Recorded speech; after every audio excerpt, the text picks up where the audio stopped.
প্ৰস্তুত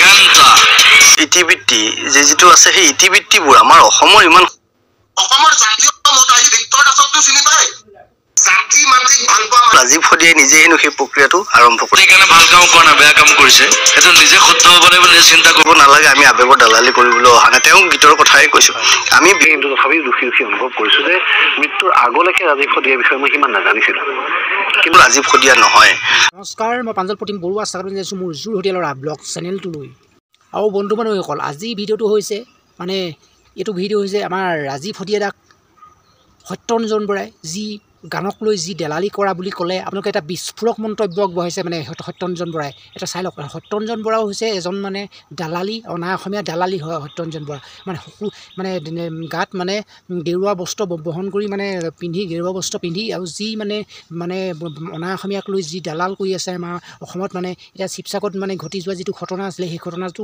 লৈও মানে সত্যৰঞ্জন বৰাই তাৰ ওপৰতো এটা মানে বিস্ফোৰক মন্তব্য তেখেতে কৈছিলে তেখেতে মানে বিস্ফোৰক মন্তব্য এটা কৰিছিলে মানে বিহাৰীক সমৰ্থন কৰি মাৰোৱাৰীক সমৰ্থন কৰি মানে তাত এটা মানে তাতো কথা কৈছিলে সত্যৰঞ্জন বৰাই এতিয়া এইটো যি কথা ক'লে এতিয়া মানে ৰাজীৱ সদিয়াক লৈ যে কথাটো আপোনালোকে চাই লওকচোন বাৰু ৰাজীৱ সদিয়াক লৈ যিটো মানে গানক লৈ যিটো দেলালি কৰিছে যিটো মানে গানৰ যিটো আৱেগক লৈ দেলালি কৰিছে বুলি কৈছে আৰু কৈছে সত্যৰঞ্জন বৰাই এই বোলে এই আহি থকা দিনত মানে কোনো ৰাজীৱ সদিয়া যাতে নহওক মানে এইটো কথা কৈছে যে জন্ম নহওক এইটো কথাই মানে সত্যৰঞ্জন বৰাই কৈছে সত্যৰঞ্জন বৰা হৈছে এজন মানে অনা অসমীয়া দালালি মানে তেখেতে মানে এইটো কিবা এটা স্বাৰ্থত তেখেতে মানে সেই কামখিনি কৰি আছে আচলতে আৰু সত্যৰঞ্জন বৰাই ইমান এটা মানে বিস্ফোৰক মন্তব্য আগবঢ়োৱা নাছিলে এইটো চাই লওক আপোনালোকে ইতিবৃত্তি যিটো আছে সেই ইতিবৃত্তিবোৰ আমাৰ অসমৰ ইমান সুন্দৰ আজি আহি জানিলো মই ইমান দিন জনা নাছিলো যে ফাংক বুলিও এটি সুকীয়া জনগোষ্ঠী বা জনজাতিৰ কিছু লোক আছে যে তেওঁলোকৰ ইতিহাসবোৰো আমি জানিব লাগে যে আটাইতকৈ ভাল লগা কথাটো হ'ল ৰাজীৱ সদিয়াই নিজে হেনো সেই প্ৰক্ৰিয়াটো আৰম্ভ কৰিছিলে গতিকে তেনেকুৱা এগৰাকী ব্যক্তি কেৱল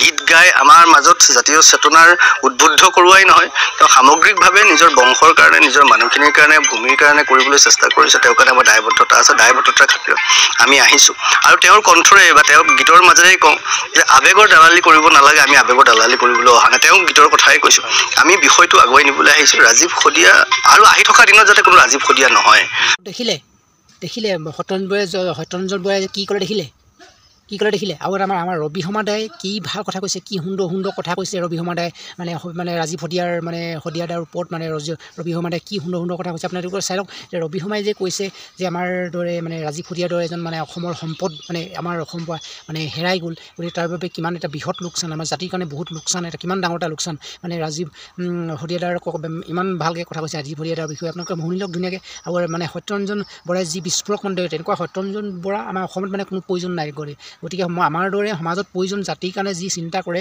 গতিকে অসমীয়া জাতিৰ কাৰণে যি চিন্তা কৰে সত্যৰঞ্জন বৰাই কিহৰ কাৰণে চিন্তা কৰে সত্যৰঞ্জন বৰাই চিন্তা কৰে হিন্দু জাতিৰ কাৰণে হিন্দুত্ববাদী কাৰণে কাৰণ হিন্দুত্ববাদী এজন নেতা হয় আৰু সত্যৰঞ্জন বৰাই মানে হিন্দুৰ কথা চিন্তা কৰে বেছিকৈ হিন্দু যে কত বাহিৰা অনা অসমীয়া হিন্দু আহি আমাৰ অসমীয়া গাত হাত দি অসমীয়া হিন্দু মানুহক মাৰি মানে অত্যাচাৰ কৰি ধনী এইবিলাক আহি মাৰোৱাৰী বেংগলী বিহাৰী আহি গোটেইবোৰ আহি আমাৰ অসমত যি মানে হেৰি কৰিছে আধিপত্য যিসকল গ্ৰহণ কৰিছে হেৰি কৰিছে মানে অত্যাচাৰ কৰিছে যিবোৰ ধনী আৰু অনা অসমীয়া তলত যিসকলে কাম কৰি আছে যিবোৰে মানে কি ড্ৰাইভাৰ কৰি আছে কোনোবাই লেবাৰ কৰিছে কোনোবাই কি ফেক্টৰীত কাম কৰিছে কোনোবাই ক'ৰবাৰ অনা অসমীয়া দোকানত কোনোবাই চেলমেন কৰিছে বিভিন্ন ধৰণৰ কাম কৰি আছে গতিকে সেই কামৰ সুযোগ লৈ অনা অসমীয়াই কেনেকৈ আমাৰ অসমীয়া মানুহৰ ওপৰত মানে কেনেকৈ অত্যাচাৰ কৰিছে সেই ক্ষেত্ৰত সত্যৰঞ্জন বৰাই সমৰ্থন কৰে যে আমি সকলো ভাৰতীয় গতিকে ভাৰতত একো নহয় গতিকে সেইসকল যে আমাৰ যে অসমীয়া নহয় সেইবোৰ অনা অসমীয়া বাহিৰৰ পৰা আহি আমাৰ অসমীয়াক যে অত্যাচাৰ কৰিছে সেইটো কথা তেওঁলোকে নেজানে তেখেতে মানে হিন্দুত্ববাদী নেতা এজন হিন্দুত্ববাদী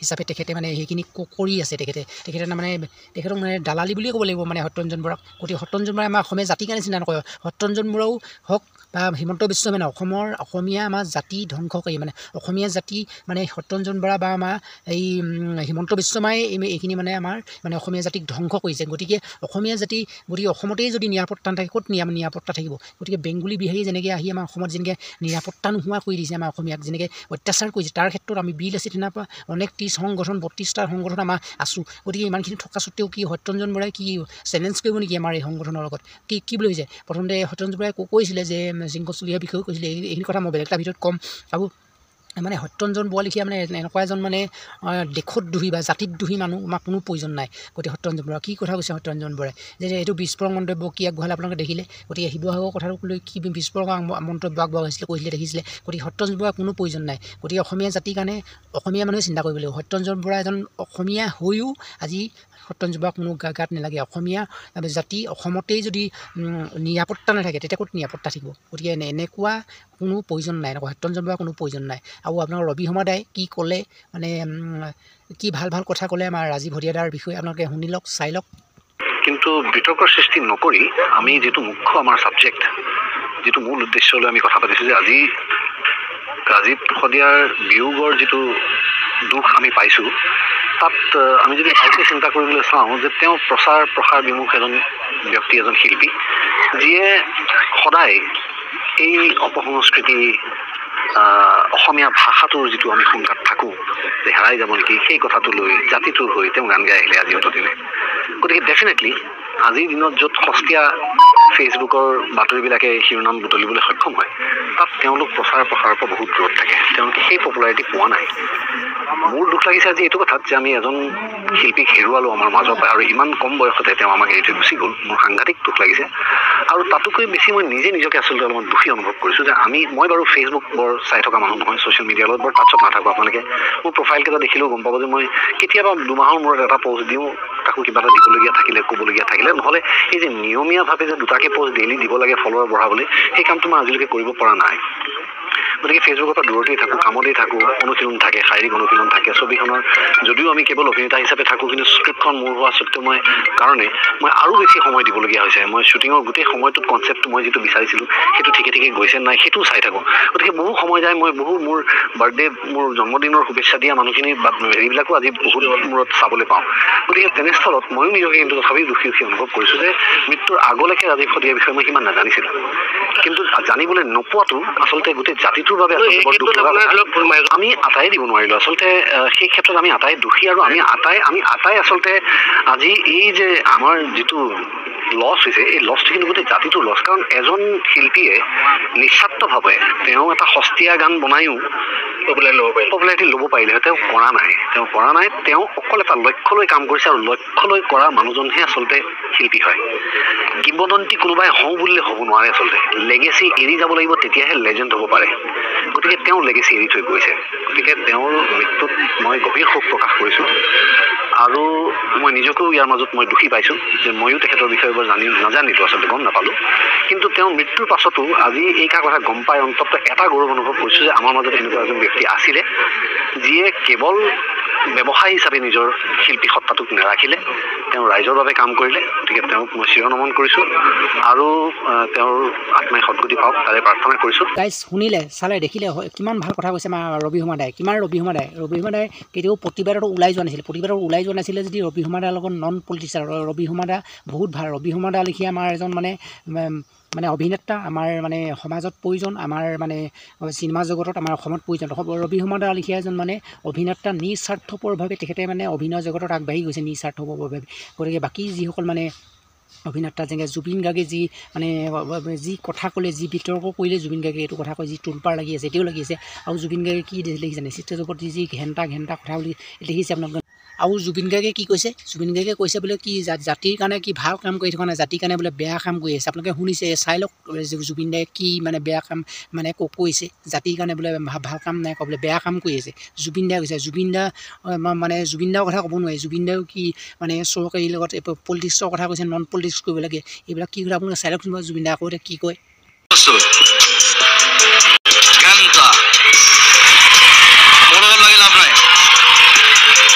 নিজে মৰি যাব, আৰু তেওঁলোকে নিজৰ জাতিৰ কাৰণে ভাল কাম কৰা নাই, বেয়া কাম কৰিছে, সেইটো নিজে শুদ্ধ হ'ব লাগিব, নিজে চিন্তা কৰিব। দেখিলে, ইয়াকে কয়। গতিকে জুবিন পাগল নহ'ব। জুবিন দাৰ কথা কোনো বিশ্বাস নাই। আৰু জুবিনক সমৰ্থন কৰি, আমাৰ জুবিন দাক সমৰ্থন কৰি এটা ভিক্টৰ দাস আহি গৈছে। এবাৰ ভিক্টৰ দাসে এণ্টি মাৰিছে আমাৰ এইখন ভিক্টৰ দাস আহি গৈছে। ভিক্টৰ দাসে এনেকুৱা এটা বিস্ফোৰক মন্তব্য কৈছে। ভিক্টৰ দাসে মানে কেইদিনমানৰ আগতে মানে ভিক্টৰ দাসে মানে জুবিন দাৰ ঘৰত কৈছিলে, জুবিন দাক লগ কৰিছিলে, এটা ভিডিঅ' মানে ভাইৰেল হৈছিলে, তাৰ ক্ষেত্ৰত মানে কথা পাতিছিলে। আপোনালোকে ভিডিঅ'টো অলপ চাই লওকচোন বাৰু, কেনেকুৱাকৈ মানে ভিক্টৰ দাসে জুবিন দাৰ লগত ধুনীয়াকৈ মানে বন্ধুত্ব কৰি পিনি হেৰি কৰিছিলে। আপুনি চাই লওক ভিডিঅ'টো।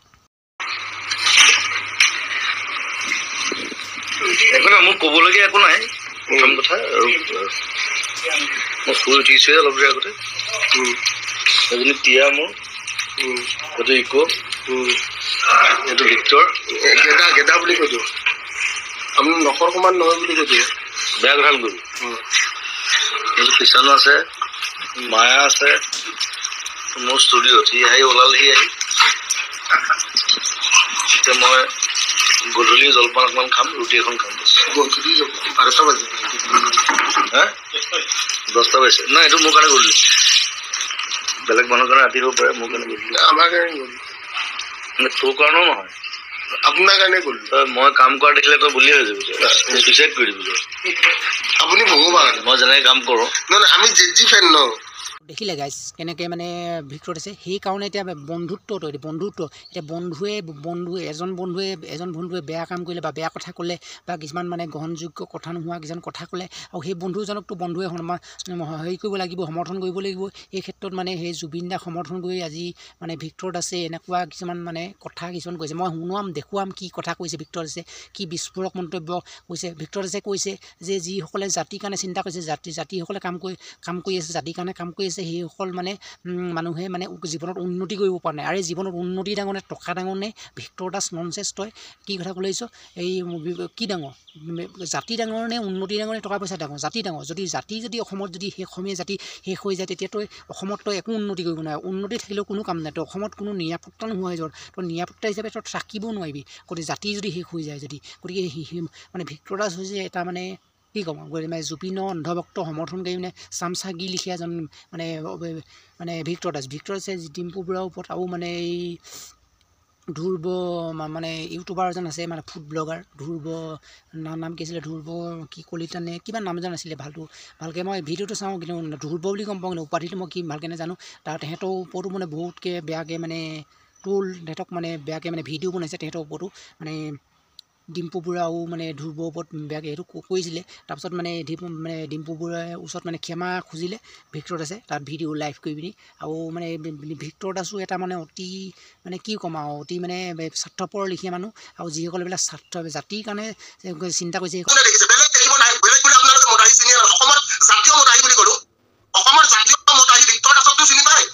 আৰু ভিক্টৰ দাসৰ আবুল তাবুল কথাও আপোনালোকে শুনিছে, একো বেয়া চেয়া নাপাব। এইটো মানে মেইন কথাটো হ'ল গোটেই বস্তুটো যিটো মানে পিকচাৰাইজ কৰিছে, এই পিকচাৰাইজ মই মোৰ নিজৰ মন্তব্য এটাহে দিছো। মন্তব্যত কোনোবাই যদি কেঁচু দিয়ে দিব পাৰে, মেটাৰ নকৰে। নাই, এটা বেয়া মন্তব্য কি আছে নো? গোটেইখিনি দেখোন পজিটিভ।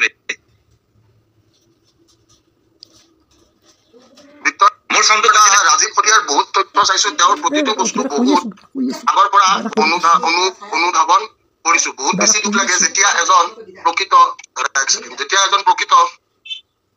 অসমীয়াই নিজৰ জাতিটোক ইমান বেছি ভাল পায়। দাদা মই কি কৈছো, জাতি মাটিক ভাল পোৱা মানুহে উন্নতি কৰিব পৰা নাই। যোনে টকা পইচাৰ পিছত ধৰিছে কিহে উন্নতি কৰিছে। আৰু জীৱনত উন্নতি ডাঙৰ নহয়, জীৱনত জাতি ডাঙৰ। জীৱনত কোনো উন্নতি ডাঙৰ নহয়, টকা পইচা ডাঙৰ নহয়, জীৱনত জাতি ডাঙৰ। ৰাজনীতি ডাঙৰ নহয় জীৱনত। গতিকে ৰাজনীতি ডাঙৰ কেতিয়াও নহয়। অসমত সদায় জাতি ডাঙৰ। গতিকে জাতি থাকিলেহে মাটি থাকিলেহে জাতি থাকিব। গতিকে জাতি থকালৈকেহে গোটেই অসমখন জীয়াই থাকিব, অসম থাকিব, অসমীয়া ভাষা থাকিব, তেতিয়াহ'লে অসম। গতিকে এইবোৰ জাতিদ্ৰোহী মানুহ, ভিক্টৰ দাস যেনেকৈ এইবোৰ জাতিদ্ৰোহী মানুহ, দেশদ্ৰোহী মানুহ, এইবোৰ কোনো প্ৰয়োজন নাই। এইবোৰ এটা মানে আমাৰ জাতিৰ কাৰণে চিন্তা নকৰে, এইবোৰে নিজৰ স্বাৰ্থৰ কাৰণে চিন্তা, উন্নতিৰ কাৰণে চিন্তা। এনেকুৱা মানুহ কোনো প্ৰয়োজন নাই। এইবোৰ অসমত থকা অসমীয়া মানুহৰ নামত এইবোৰ কলংক হয়। এনেকুৱা কলংক আমাৰ হোৱাত কোনো প্ৰয়োজন নাই এনেকুৱা।